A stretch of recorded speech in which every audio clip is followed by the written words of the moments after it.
Hello friends, ഇന്നത്തെ എപ്പിസോഡിൽ ശാലിനിയോടൊപ്പം യാത്ര ചെയ്യുന്ന അനുപല്ലവി ശാലിനിയെ ശ്രദ്ധിച്ചിട്ട് ചോദിച്ചു, മേഡം എന്തോ വലിയ ആലോചനയിലാണല്ലോ. അത് കേട്ട ശാലിനി പറഞ്ഞു, അതെ, എന്റെ ജീവിതത്തെ കുറിച്ചുള്ള ആലോചനയിലായിരുന്നു, വലിയൊരു ആലോചനയ്ക്ക് ഉത്തരം തേടുകയായിരുന്നു എന്ന് പറഞ്ഞതും അനുപല്ലവി ചിരിച്ചുകൊണ്ട് ശാലിനിയോട് ചോദിച്ചു, എന്നിട്ട് ഉത്തരം കിട്ടിയോ മേഡം? ഉം അതിന്റെ ഉത്തരം എന്റെ ജീവിതത്തിന്റെ നങ്കൂരം തന്നെയാണ് എന്ന് പറഞ്ഞപ്പോ ആ മറുപടി കേട്ട് വളരെ സന്തോഷത്തോടെ പുഞ്ചിരിയോടെ അനുപല്ലവി ശാലിനിയെ നോക്കി. അപ്പോഴാണ് ശാലിനി അനുപല്ലവിയോട് പറഞ്ഞത്, അനു, 6 വർഷത്തെ ഒളിച്ചോട്ടത്തിന് ശേഷം വീണ്ടും എന്നെ ഈ നാട്ടിലേക്ക് വലിച്ച് അടുപ്പിച്ച ഒരു കാന്തിക വലയമുണ്ട്. ആ കാന്തിക വലയമാണ് ഞാനിപ്പോ ഇവിടേക്ക് തിരിച്ചു വരാനുള്ള കാരണം എന്ന് ശാലിനി അനുപല്ലവിയോട് പറയുമ്പോൾ അനുപല്ലവി പറഞ്ഞു, മേഡത്തിന്റെ ജീവിതത്തെ കുറിച്ച് കേട്ടപ്പോൾ സത്യത്തിൽ എനിക്ക് അതിശയമാണ് തോന്നിയത്. ഇന്നത്തെ കാലത്ത് ഇങ്ങനെ എന്തെങ്കിലും ഉണ്ടോ മേഡം?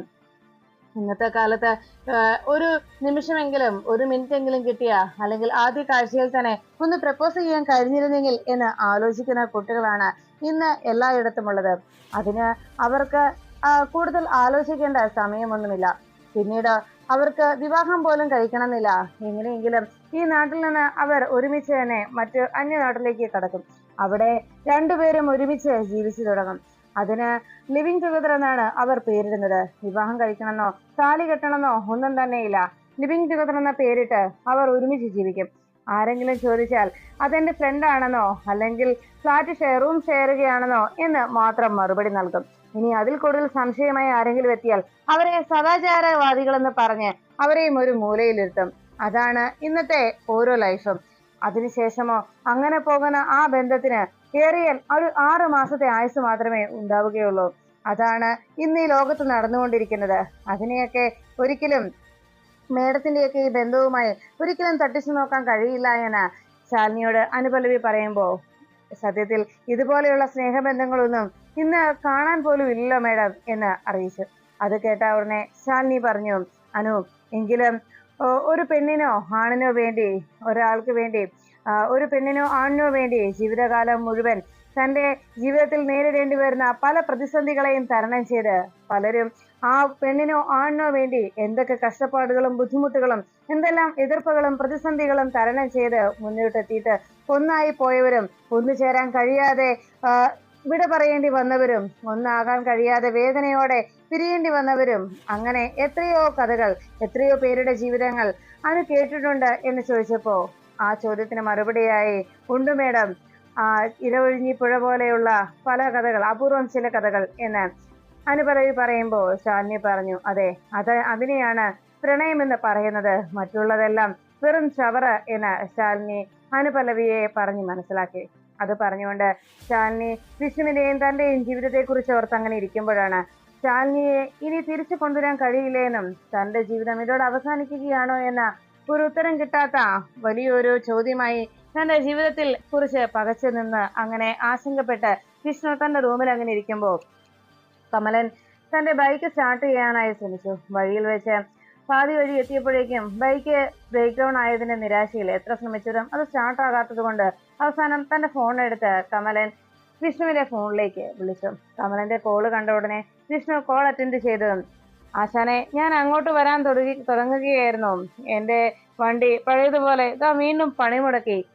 ഞാൻ പാതി വഴി എത്തി നിൽക്കുകയാണ് എന്ന് പറഞ്ഞപ്പോ കമലിനോട് വിഷ്ണു ചോദിച്ചു, അല്ല, എന്തിനാണ് ഇങ്ങോട്ട് വരുന്നത്, എന്താ കാര്യം എന്ന് വിഷ്ണു അന്വേഷിച്ചപ്പോ കമലൻ പറഞ്ഞു, അതെ, നമുക്കൊന്ന് ചുമ്മാ ഒന്ന് ചുറ്റി അടിച്ചിട്ട് വരാം ആശാനെ എന്ന് പറഞ്ഞപ്പോ വിഷ്ണു പറഞ്ഞു, കൊള്ളാം, നല്ല സമയം.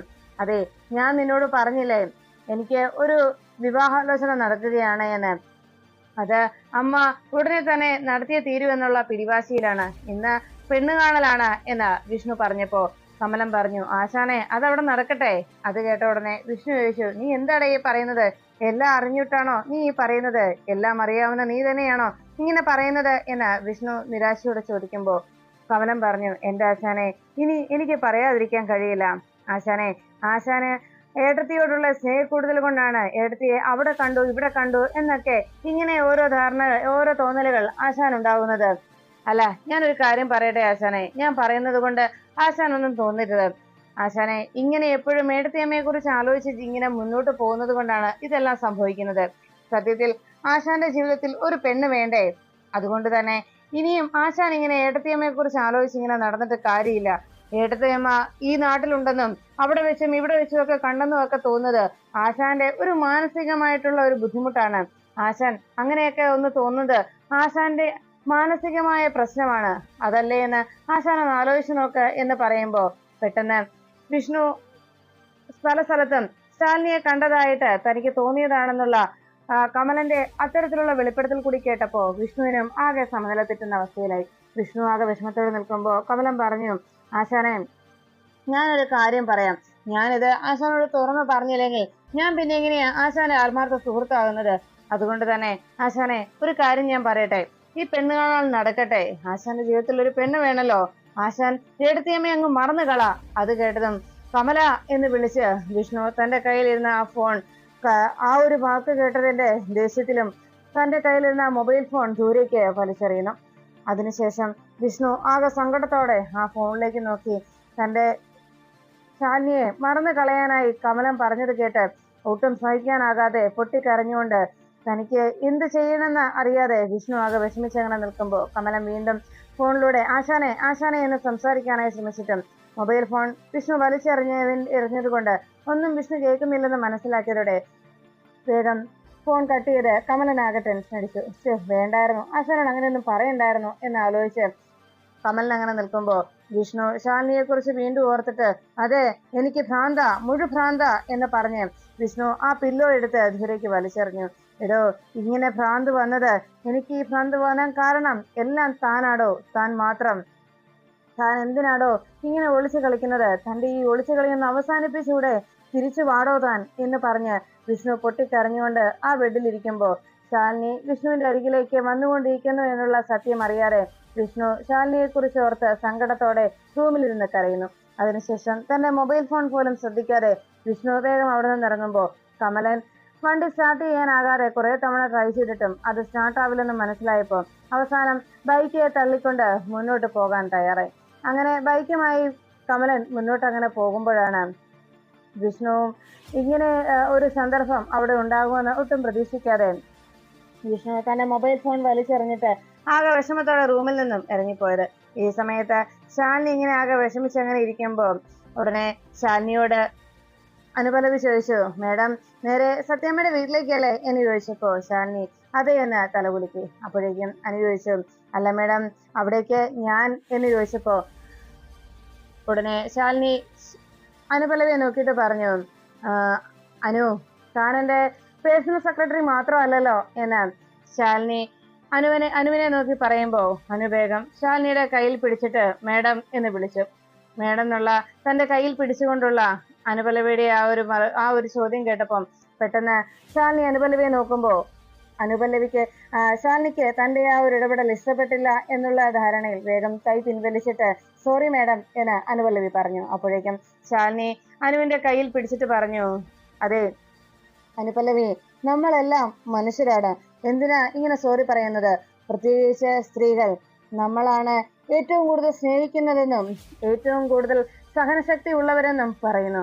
അതുപോലെ തന്നെ നമ്മൾ തന്നെയാണ് ഏറ്റവും കൂടുതൽ ദുർബലരായിട്ടുള്ളതും എന്ന് ശാലിനി അനുപല്ലവിയോട് പറയുമ്പോ അനുപല്ലവി ശാലിനിയുടെ ആ ഇടതു കൈയിൽ തന്റെ രണ്ട് കൈകളും ചേർത്ത് ആ ഇടതു കൈയെ ചേർത്ത് പിടിക്കുന്നു.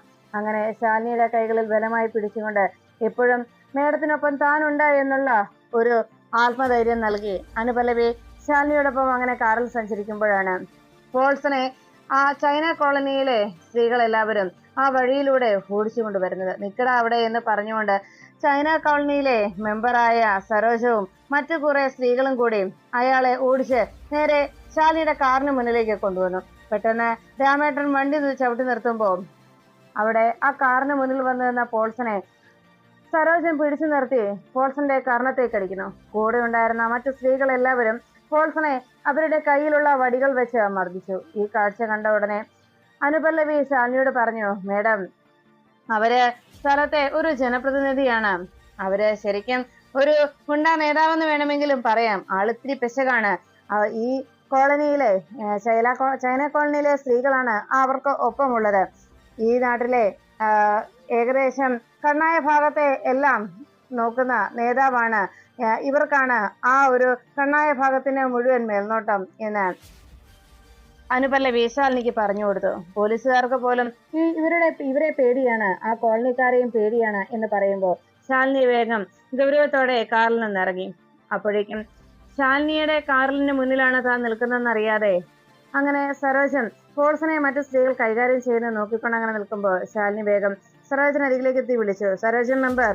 അത് കേട്ടതും പെട്ടെന്ന് പിന്തിരിഞ്ഞ് സരോജൻ നോക്കുമ്പോൾ, അയ്യോ കളക്ടർ മേഡോ എന്ന് ചോദിച്ചപ്പോ, എന്താ സരോജൻ മേഡം ഈ പൊതുവഴിയിൽ വെച്ചുകൊണ്ട് ഒരു ചെറുപ്പക്കാരനെ ഇതുപോലെ മർദ്ദിക്കുന്നത് എന്ന് ചോദിച്ചു. അത് പിന്നെ മേഡം എന്ന് വിളിച്ച് സരോജൻ പറയാൻ തുടങ്ങുമ്പോഴേക്കും അതെ റിലീസ് ഹിം എന്ന് പറഞ്ഞു. അപ്പോഴേക്കും ആ സ്ത്രീകളുടെ പിടിയിൽ നിന്നും പോൾസൺ ജീവനും കൊണ്ട് രക്ഷപ്പെട്ടോടി. ഈ കാഴ്ച കണ്ട ഉടനെ സരോജം ഒന്നും ചെയ്യാൻ കഴിയാത്തതിന്റെ നിരാശയിൽ അവിടുന്ന് പോകാൻ തുടങ്ങുമ്പോൾ ശാലിനി പറഞ്ഞു, അങ്ങനെ അങ്ങ് പോകാതെ സരോജം മേഡം ഒന്ന് നിൽക്കണം. അപ്പോഴേക്കും സരോജൻ വേഗം ശാലിനിയുടെ മുന്നിലേക്ക് ചെന്നു. എന്താ എന്നുള്ള രീതിയിൽ ശാലിനിയെ നോക്കുമ്പോൾ ശാലിനി ചോദിച്ചു, അല്ല മേഡം, മേഡം ഈ നാട്ടിലെ ഒരു ജനപ്രതിനിധിയാണല്ലോ, അല്ല ഇതുപോലെ ഒരു പൊതുവഴിയിൽ വെച്ച് ഒരു ചെറുപ്പക്കാരനെ ഇങ്ങനെ മർദ്ദിക്കുന്നത് ശരിയാണെന്ന് തോന്നുന്നുണ്ടോ? എന്നിട്ട് അതിനുള്ള ശിക്ഷ പോലും ഏറ്റുവാങ്ങാതെ വേഗം ഇവിടെ നിന്ന് പോകാമെന്നാണോ കരുതിയത് എന്ന് ശാലിനി ചോദിച്ചു. എന്നിട്ട് അരികിൽ നിന്ന് PA ആയ അനുപല്ലവിയെ ശാലിനി വിളിച്ചു. Anu, call the police. അപ്പോഴേക്കും വേഗം തന്നെ അനുപല്ലവി പോലീസിനെ വിളിക്കാൻ തുടങ്ങുമ്പോൾ സരോജൻ പറഞ്ഞു, വിളിക്കണം മേഡം, പോലീസോ പട്ടാളോ ആരെ വേണമെങ്കിലും വിളിക്കണം മേഡം, ആര് വേണമെങ്കിലും വന്ന് ഞങ്ങളെ അറസ്റ്റ് ചെയ്തോട്ടെ, ഞങ്ങളെ വിചാരണ ചെയ്തോട്ടെ, ആർക്ക് വേണമെങ്കിലും മറുപടി പറയാൻ ഞങ്ങൾ തയ്യാറാണ് മേഡം. പക്ഷേ ഞങ്ങൾ ഈ ചെയ്തതിന് എന്താണ് തെറ്റെന്ന് മാത്രം മേഡം അന്വേഷിച്ചില്ല. ഇവിടെ വന്ന ചെറുപ്പക്കാരെന്ന് പറഞ്ഞുണ്ടല്ലോ, ഞങ്ങളുടെ ചൈന കോളനിയിലേക്ക് ഇവനും കൂട്ടരും വന്നത് എന്തിനാണെന്ന് അറിയാവോ മേഡം?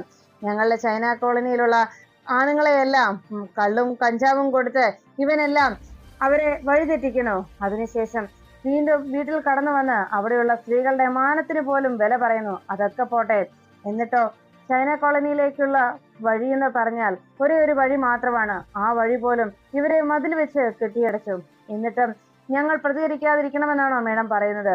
കഴിഞ്ഞ ദിവസം ഞങ്ങളുടെ കോളനിയിലുള്ള ഒരു കൊച്ചുകുട്ടിയെ ഇവന്മാരുടെ ഇത്തരത്തിലുള്ള പ്രവൃത്തികൾ കാരണം ഞങ്ങളുടെ ഒരു പിഞ്ചു കുഞ്ഞിന്റെ ജീവൻ പൊലിഞ്ഞു പോയി മേഡം. ഞങ്ങളുടെ ഒരു കുഞ്ഞിനെ ഞങ്ങൾക്ക് നഷ്ടമായി. കഴിഞ്ഞ ദിവസം ഇവന്മാർ അവിടെ കാണിച്ചു കൂട്ടിയ പ്രവൃത്തികൾ കണ്ട് പേടിച്ച് ഭയന്ന് വിറച്ചു നിന്ന 3 വയസ്സുകാരിയായ ഞങ്ങളുടെ നിത്യമോള്, അവന്മാരുടെ പേക്കൂത്ത് കണ്ട് പേടിച്ച മോൾക്ക് പനി വന്നു. അവസാനം പേടി കൂടി പനിച്ചു വിറച്ച് വീട്ടിൽ കിടന്ന ഞങ്ങളുടെ നിത്യമോളെ അന്ന് ആശുപത്രിയിൽ എത്തിക്കാൻ പോലും വഴിയില്ലാതെ ഒരു വണ്ടി പോലും അവിടേക്ക് വന്നില്ല. വഴിയില്ലാത്ത സ്ഥലത്തേക്ക് എങ്ങനെ വണ്ടി എത്തും? അവസാനം എങ്ങനെയെങ്കിലും എടുത്തുകൊണ്ട് പോകാമെന്ന് കഴിഞ്ഞാൽ പെരുമഴയും. പിന്നീട് ആരോടെങ്കിലും സഹായം ചോദിക്കാനായി കോളനിയിൽ നിന്ന് ഇറങ്ങിയാൽ അവിടെ ഇറങ്ങുന്നവരുടെ എല്ലാം കാലും കൈയും തല്ലി ഒടിക്കുമെന്ന് ഉള്ള ഈ പോൾസന്റെയും കൂട്ടരുടെയും ഭീഷണിയും. അതിനുശേഷം പിന്നെ ഒരു വിധത്തിൽ അവിടേക്ക് ഡോക്ടറെ കൊണ്ടുവരാമെന്ന് ശ്രമിച്ചപ്പോ ഡോക്ടറെയും പാതി വഴിയിൽ വെച്ച് ഇവർ ഭയന്ന് അവിടുന്ന് വിരട്ടി ഓടിച്ചു. അങ്ങനെ അവസാനം ഞങ്ങൾ അരികിലിരുന്ന് പനി കൂടുന്ന ആ നിമിഷങ്ങളിലെല്ലാം തുണി നനച്ചും മോളുടെ ഒപ്പം കൂട്ടിരുന്നും അങ്ങനെ നിത്യമോൾക്കൊപ്പം കാവലായി ചൈന കോളനിയിലെ ഈ പെണ്ണുങ്ങളെല്ലാം അവിടെ ഇരുന്നു. അങ്ങനെ ഇരുന്ന് അവസാനം ക്ഷീണം കാരണം വെളുപ്പാൻ കാലത്ത് ഒന്ന് മയങ്ങിപ്പോയി. അതിനുശേഷം പിന്നെ ഞങ്ങൾ കണ്ണു തുറക്കുന്നത് നിത്യമോളുടെ അമ്മ സുജാതയുടെ പൊട്ടിക്കരച്ചിൽ കേട്ടിട്ടാണ്. പനിച്ച് അവിടെ കിടന്ന് വിറങ്ങലിച്ച് കിടന്നിരുന്ന പനി കൂടി അവിടെ കിടന്ന് വിറച്ചു കിടന്ന കുഞ്ഞിന്റെ രാവിലെ കണ്ടത് മരവിച്ച് കിടക്കുന്ന ശരീരമായിരുന്നു. അങ്ങനെ ആ കുഞ്ഞിന്റെ ആ ശരീരത്തെ കെട്ടിപ്പിടിച്ച സുജാതയുടെ കരച്ചിൽ കേട്ട പിന്നെ ഞങ്ങൾ കോളനിയിലുള്ള സ്ത്രീകൾ ഉണർന്നത്. അതുകൊണ്ട് മേഡം, ആ കുഞ്ഞ് ചത്തുപോയി മേഡം. ഇനി ആര് വേണമെങ്കിലും വന്നോട്ടെ മേഡം, ഞങ്ങൾ എന്ത് വേണമെങ്കിലും ചെയ്തോട്ടെ, ഞങ്ങൾക്ക് അതിൽ യാതൊരു പരാതിയും ഇല്ല മേഡം. ഞങ്ങൾക്ക് നഷ്ടമാകാനുള്ളത് നഷ്ടമായില്ലേ എന്ന് ചോദിച്ചു. അപ്പോഴേക്കും വേഗം അരികിൽ നിന്ന് അനുപല്ലവി, മേഡം കമ്മീഷണർ ലൈനിൽ കിട്ടിയിട്ടുണ്ട് എന്ന് പറഞ്ഞ് തന്നെ മൊബൈൽ ഫോൺ ശാലിനിക്ക് നേരെ നീട്ടി. ശാലിനി വേഗം കോൾ അറ്റൻഡ് ചെയ്തിട്ട് പറഞ്ഞു, കമ്മീഷണർ സർ, ഉടനടി ഇമ്മീഡിയറ്റ് ആക്ഷൻ വേണ്ട കാര്യമാണ്, ഉടനെ തന്നെ അറസ്റ്റ് വേണം എന്ന് പറയുമ്പോൾ സരോജ മെമ്പറും മറ്റു സ്ത്രീകളും തല കുനിച്ചങ്ങനെ നിന്നു. ഉടനെ സരോജ മെമ്പറെ നോക്കി ശാലിനി ചോദിച്ചു, അല്ല നിങ്ങളെ ശല്യപ്പെടുത്തുന്ന ആ ടീം ഏതാണ്, അത് പറ എന്ന് പറഞ്ഞപ്പോ ഉടനെ ശാലിനിയോട് സരോജൻ പറഞ്ഞ് പോൾസനും ഗ്യാങ്ങുമാണ് മേഡം. അത് കേട്ടപ്പോഴേക്കും പോൾസനും ഗ്യാങ്ങുമാണെന്നുള്ള മറുപടി കേട്ട ഉടനെ ശാലിനിയുടെ മനസ്സിലേക്ക് വർഷങ്ങൾക്ക് മുമ്പ് നടന്ന ശ്യാമയെ മയക്കുമരുന്നിന് അഡിക്റ്റ് ആക്കിയതും ശ്യാമയെ രക്ഷിക്കാനായി അവിടേക്ക് രാജീവ് സാർ വന്നപ്പോൾ രാജീവ് സാറിന് നേരെയുണ്ടായ ആക്രമണവും പിന്നീട് പോൾസൺ അന്നുണ്ടായ പ്രശ്നങ്ങൾക്ക് ജയിൽ ശിക്ഷ അനുഭവിച്ച് ജയിലിൽ നിന്ന് പുറത്തിറങ്ങിയപ്പോ തന്റെ കുഞ്ഞായ പപ്പിയുടെ നേരെയും ഉണ്ടായ ആക്രമണവും ഒക്കെ പെട്ടെന്ന് ശാലിനിയുടെ മനസ്സിലേക്ക് കടന്നു വന്നു. അങ്ങനെ കമ്മീഷണർക്ക് വേണ്ട നിർദ്ദേശം നൽകി പോൾസൺ ടീമിനെ ഉടനെ തന്നെ കസ്റ്റഡിയിൽ എടുക്കണമെന്ന്. അതിനുശേഷം സരോജത്തെ നോക്കി ശാലിനി സംസാരിക്കുമ്പോൾ സരോജൻ പറഞ്ഞു, ശരിക്കും അവരല്ല മേഡം ഞങ്ങളുടെ ശത്രുക്കള്, ശരിക്കും അമിത് ഗ്രൂപ്പാണ് മേഡം ഞങ്ങൾക്കെതിരായിട്ടുള്ള ശത്രു. പോൾസന് നിങ്ങളോട് ശത്രു തോന്നാനുള്ള കാരണം എന്താണ് എന്ന ശാലിനിയുടെ ചോദ്യത്തിന് സരോജൻ മറുപടി പറഞ്ഞത്, അമിത് ഗ്രൂപ്പ് ഇവരെ ഏറ്റെടുത്തിരിക്കുകയാണ്, അമിത് ഗ്രൂപ്പിന്റെ കൊട്ടേഷനാണ് ഇവരിപ്പോൾ നടപ്പിലാക്കിക്കൊണ്ടിരിക്കുന്നത് മേഡം എന്ന് സരോജം മറുപടി നൽകി. അങ്ങനെ സരോജം അമിത് ഗ്രൂപ്പ് എന്ന് പറയുന്ന ആ ടീമിനെ കുറിച്ച്, ആ ഒരു കോർപ്പറേറ്റ് സ്ഥാപനത്തെ കുറിച്ച് വിശദമായി സരോജത്തോട് സരോജൻ ശാലിനിയോട് പറഞ്ഞു കൊടുക്കുമ്പോഴാണ് ആ വഴിയും കമലൻ തന്റെ ബൈക്കും അവിടെ ബ്രേക്ക് ഡൗൺ ആയി കിടന്ന ബൈക്കും പതുക്കെ ഉന്തിക്കൊണ്ട് എത്തിയത്. ശാലിനിയുടെ കാറിന് കുറച്ചു ദൂരം പിന്നിലായി നിന്ന കമലൻ അവിടെ സരോജവുമായി സംസാരിച്ചു നിൽക്കുന്ന ശാലിനിയെ കാണാനിടയായി. പെട്ടെന്ന് കമലൻ ശാലിനിയെ കണ്ടതും ഏട്ടത്തിയമ്മ എന്ന അതിശയത്തോടെ ആലോചിച്ചു. അപ്പോ ഇതൊന്നും എന്റെ തോന്നലല്ല, സത്യം തന്നെയാണല്ലോ. അപ്പോ വിഷ്ണു ആശാന്റെ അന്ന് കണ്ടെന്ന് പറഞ്ഞൊന്നും തോന്നലല്ലോ എന്ന് കമലൻ പെട്ടെന്ന് തിരിച്ചറിഞ്ഞു. വിഷ്ണു അന്ന് വളരെ സന്തോഷത്തോടെ കമലിനോട് പറഞ്ഞത്, എടാ ഇനി ഏട്ടത്തിയമ്മയെ തേടി എങ്ങും പോകണ്ടടാ, ഏട്ടത്തിയമ്മ ഇവിടെ തന്നെ ഉണ്ട് എന്റെ ശാലിനി എന്ന വിഷ്ണു സന്തോഷപൂർവ്വം കമലിനോട് പറഞ്ഞ വാക്കുകളൊക്കെ കമലിന് ഓർമ്മിച്ചു.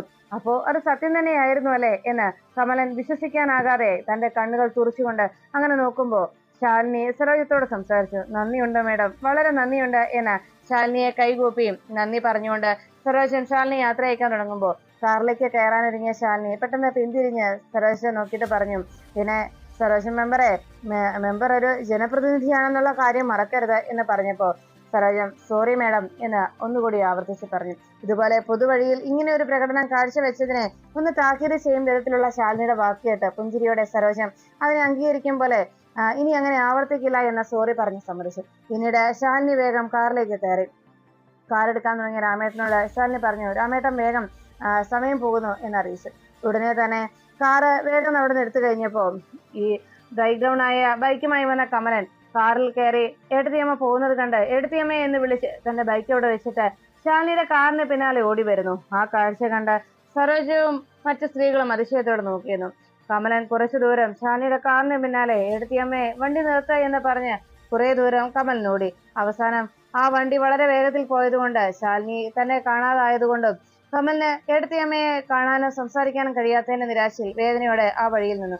അങ്ങനെ പോയിക്കൊണ്ടിരിക്കുമ്പോഴാണ് ശാലിനിയോട് വേഗം അനുപല്ലവി ചോദിച്ചു, മേഡം ഇപ്പോ ഇന്നൊരു വീഡിയോ കോൺഫറൻസ് ഉണ്ട് CM-ഉമായിട്ട് എന്ന് പറഞ്ഞു.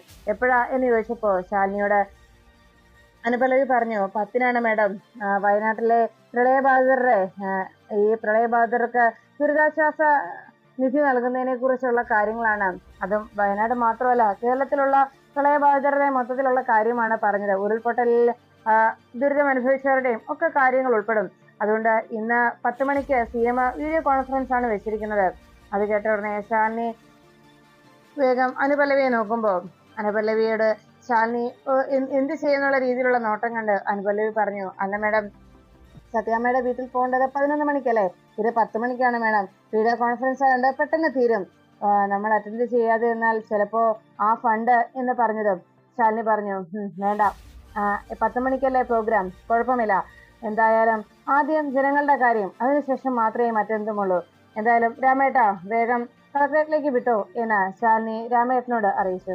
അത് കേട്ടതും അനുപല്ലവി അങ്ങനെ ഒരു വാക്ക് ശാലിനി പറഞ്ഞത് കേട്ട് സന്തോഷത്തോടെ പുഞ്ചിരിയോടെ ശാലിനിയുടെ ഉചിതമായ തീരുമാനമാണ് എന്നുള്ള ധാരണയിൽ ശാലിനിയെ നോക്കി ചിരിച്ചുകൊണ്ട് അനുപല്ലവി കാറിൽ നിന്നു.